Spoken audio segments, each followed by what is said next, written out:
Hello প্রিয় ছাত্রছাত্রীরা, তোমাদের এআই নলেজ ড্রিম চ্যানেলে স্বাগত। আজকের আলোচনার বিষয় হচ্ছে নবম শ্রেণীর ভূগোলের তৃতীয় অধ্যায় ভূপৃষ্ঠে কোন স্থানের অবস্থান। এই অধ্যায়ের আমরা আজকে 2 মার্কের কয়েকটা প্রশ্ন এবং 3 মার্কের 3টে প্রশ্ন আলোচনা করব। তারপরে আশা করি এই অধ্যায়ের আর কোনো প্রশ্ন বাকি থাকবে না। তো এটা হচ্ছে পার্ট 2। পার্ট 1 যারা এখনও দেখেনি সেটাতে শুধুমাত্র শর্ট কোয়েশ্চেন এবং 2 মার্কের 10টা প্রশ্ন দেওয়া আছে, তারা অবশ্যই চ্যানেলে গিয়ে দেখে নিতে পারো। তো চলো এই ভিডিওটা শুরু করা যাক। 10 পর্যন্ত প্রশ্ন আমাদের এর আগে ভিডিওতে হয়ে গেছে, আজকে শুরু হবে 11 নম্বর প্রশ্ন থেকে। তো এবার 11 নম্বর প্রশ্নটা পড়া যাক। 11 নম্বর প্রশ্ন, আন্তর্জাতিক তারিখ রেখাকে মাঝে মাঝে বাঁকিয়ে দেওয়া হয় কেন? উত্তর, 180 ডিগ্রি দ্রাঘিমা রেখাকে পুরোপুরি অনুসরণ করলে একই স্থলভাগ বা দেশের মধ্যে 2 রকম তারিখের বিভ্রান্তি দেখা যেতে পারে। এই বিভ্রান্তি এড়াতেই আন্তর্জাতিক তারিখ রেখাকে স্থলভাগে এড়িয়ে জলভাগের ওপর দিয়ে মাঝে মাঝে বাঁকিয়ে দেওয়া হয়েছে। 12 নম্বর প্রশ্ন, সূর্যকে প্রাকৃতিক ঘড়ি বলা হয় কেন? উত্তর, আকাশে সূর্যের অবস্থান এবং উন্নতি কোণ অনুযায়ী কোনো স্থানের স্থানীয় সময় নির্ণয় করা যায় এবং এর জন্য কোনো যন্ত্রের প্রয়োজন হয় না বলে সূর্যকে প্রাকৃতিক ঘড়ি বলা হয়। 13 নম্বর প্রশ্ন, দ্রাঘিমা রেখাগুলির মধ্যে পারস্পরিক রৈখিক দূরত্ব সর্বদা সমান থাকে না কেন? উত্তর, দ্রাঘিমা রেখাগুলি উত্তরে সুমেরুবিন্দু ও দক্ষিণে মেরুবিন্দুতে মিলিত হয় বলে এরা পরস্পর সমান্তরাল নয়, তাই দ্রাঘিমা রেখাগুলির মধ্যে পারস্পরিক রৈখিক দূরত্ব সর্বদা সমান থাকে না। নিরক্ষরেখার 1 ডিগ্রি অন্তর দুটি দ্রাঘিমা রেখার মধ্যে রৈখিক দূরত্ব 111.3 কিমি হলেও 30 ডিগ্রি অক্ষরেখায় তা 96.2 কিমি এবং 60 ডিগ্রি অক্ষরেখায় এই রৈখিক দূরত্ব হয় 55.6 কিমি হয়ে থাকে। 14 নম্বর প্রশ্ন, ক্রোনোমিটার কি? উত্তর, ক্রোনোমিটার হলো এক ধরনের ঘড়ি যা বিজ্ঞানী জন হ্যারিসন উদ্ভাবন করেছেন, যেটি সর্বদা গ্রিনিচের সময়কে সঠিকভাবে নির্দেশ করে। 15 নম্বর প্রশ্ন, সেক্সটাইন যন্ত্র কি? উত্তর, সেক্সটাইন যন্ত্রের সাহায্যে কোনো স্থানের অক্ষাংশ নির্ণয় করা হয়, বা এরকমও বলতে পারো যে যন্ত্রের সাহায্যে কোনো স্থানের অক্ষাংশ নির্ণয় করা হয় তাকে সেক্সটাইন যন্ত্র বলা হয়। 16 নম্বর প্রশ্ন, স্থানীয় সময় বলতে কী বোঝো? উত্তর, কোনো দ্রাঘিমা রেখার মাথার ওপর যখন সূর্য আসে তখন ওই দ্রাঘিমা রেখায় অবস্থিত প্রত্যেকটি জায়গায় সময় হলো দুপুর 12টা। এই মধ্যাহ্ন বা দুপুর 12টা থেকে যে সময় গণনা শুরু হয় তাকে কোনো স্থানের স্থানীয় সময় বলে। 17 নম্বর প্রশ্ন, প্রমাণ সময় কাকে বলে?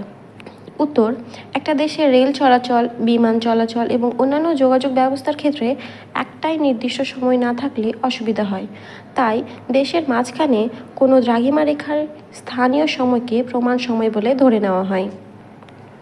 18 নম্বর প্রশ্ন, ভারতের প্রমাণ সময় কি? উত্তর, ভারতের প্রমাণ সময় হলো 82 ডিগ্রি 30 মিনিট পূর্ব দ্রাঘিমা, যা এলাহাবাদ শহরের ওপর দিয়ে গেছে। স্থানীয় সময়কে ভারতের প্রমাণ সময় বলা হয়। 19 নম্বর প্রশ্ন, আন্তর্জাতিক তারিখ রেখা কি?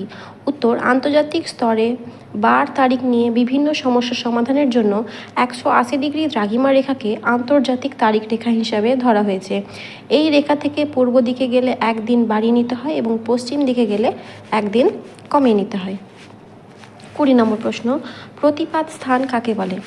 উত্তর, ভূপৃষ্ঠে বা ভূগোলকের কোনো স্থানবিন্দু থেকে কোনো কল্পিত ব্যাস ভূকেন্দ্র ভেদ করে বিপরীতে ভূগোলক বা ভূপৃষ্ঠের যে স্থানকে স্পর্শ করে তাকেই প্রথম স্থানের প্রতিপাত স্থান বলা হয়। 21 নম্বর প্রশ্ন, ভৌগোলিক জালক কাকে বলে? উত্তর, পৃথিবীপৃষ্ঠের ওপর কল্পিত অক্ষরেখা ও দ্রাঘিমা রেখাগুলি পরস্পরকে ছেদ করে যে জালিকাকার জ্যামিতিক বিন্যাস তৈরি করে তাকেই ভৌগোলিক জালক বলা হয়। এটি কোনো স্থানের নিখুঁত অবস্থান নির্ণয়ে সাহায্য করে। এরপরে আমরা 3 নম্বরের প্রশ্নগুলো আলোচনা করব। 3 মার্কের প্রশ্নগুলো হচ্ছে দ্রাঘিমা রেখার বৈশিষ্ট্য লেখো, অক্ষরেখার বৈশিষ্ট্য লেখো আর পৃথিবীর তাপবলয় সম্পর্কে একটি টিকা। তো চলো দ্রাঘিমা রেখার বৈশিষ্ট্যগুলো দেখা যাক। উত্তর, দ্রাঘিমা রেখাগুলি উত্তর থেকে দক্ষিণে অবস্থিত। 2 নম্বর হচ্ছে দ্রাঘিমা রেখাগুলি পরস্পর সমান্তরাল নয়। 3, দ্রাঘিমা রেখাগুলি অর্ধবৃত্ত। 4, দ্রাঘিমা রেখাগুলির দৈর্ঘ্য একই থাকে। 5, একই দ্রাঘিমা রেখায় অবস্থিত বিভিন্ন স্থানের স্থানীয় সময় একই থাকে। 6. দ্রাঘিমা রেখার মান মূলমধ্য রেখা থেকে পূর্ব ও পশ্চিম দিকে ক্রমশ বৃদ্ধি পায়। আর শেষেরটা হচ্ছে একই দ্রাঘিমা রেখার উপর অবস্থিত বিভিন্ন স্থানের জলবায়ুর মধ্যে বিশাল পার্থক্য দেখা যায়। 2 নম্বর, অক্ষরেখার বৈশিষ্ট্য লেখো। অক্ষরেখার বৈশিষ্ট্যগুলি হলো: অক্ষরেখাগুলি পূর্ব থেকে পশ্চিমে বিস্তৃত। 2. অক্ষরেখাগুলি পরস্পর সমান্তরাল। 3. অক্ষরেখাগুলি পূর্ণবৃত্ত। 4. অক্ষরেখাগুলির দৈর্ঘ্য নিরক্ষরেখা থেকে মেরুর দিকে ক্রমশ কমতে থাকে।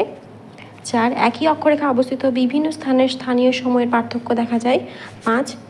একই অক্ষরেখার ওপর অবস্থিত বিভিন্ন স্থানের জলবায়ু একই রকমের হয়। 3 নম্বর তথা এই অধ্যায়ের আশা করি শেষ প্রশ্ন। তো চলো প্রশ্নটা পড়ি। 3 নম্বর প্রশ্ন হচ্ছে, পৃথিবীর তাপবলয় সম্পর্কে একটি টিকা লেখো। বা এইটা প্রশ্ন তোমাদেরকে পাটে পাটেও ভেঙে দিতে পারে যে উষ্ণমণ্ডল কাকে বলে, বা নাতিশীতোষ্ণ মণ্ডল কাকে বলে, হিমমণ্ডল কাকে বলে। এইভাবে করে দিলেও কিন্তু তোমাকে ছোট ছোট করে উত্তরগুলো বানিয়ে নিতে হবে।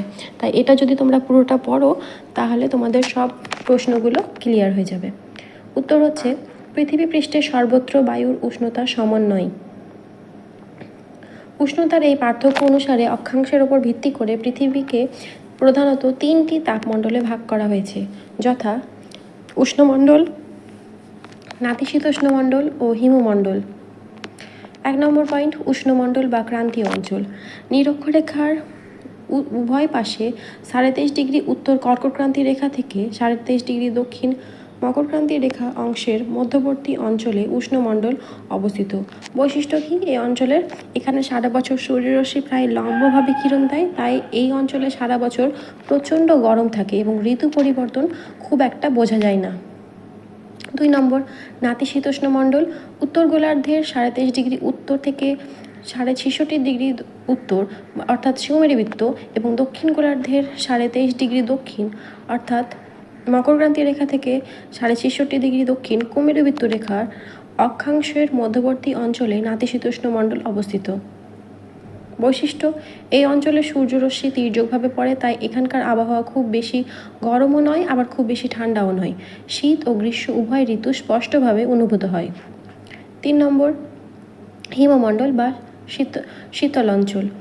অবস্থান, উত্তর গোলার্ধে 66.5 ডিগ্রি উত্তর থেকে 90 ডিগ্রি উত্তর উত্তর মেরু এবং দক্ষিণ গোলার্ধে 66.5 ডিগ্রি দক্ষিণ থেকে 90 ডিগ্রি দক্ষিণ দক্ষিণ মেরু অক্ষাংশের মধ্যবর্তী অঞ্চলে হিমমণ্ডল অবস্থিত। বৈশিষ্ট্য, এখানে সূর্য কখনো মাথার ওপরে ওঠে না, বরং অত্যন্ত তির্যকভাবে কিরণ দেয়, তাই এখানে বেশিরভাগ সময় তীব্র ঠান্ডা থাকে এবং এই অঞ্চলের মাটি বরফে ঢাকা থাকে। তো এই ছিল আজকের আলোচনার পর্ব। এই অধ্যায়টা আমাদের আজকে শেষ। দেখা হচ্ছে পরবর্তী ভিডিওতে।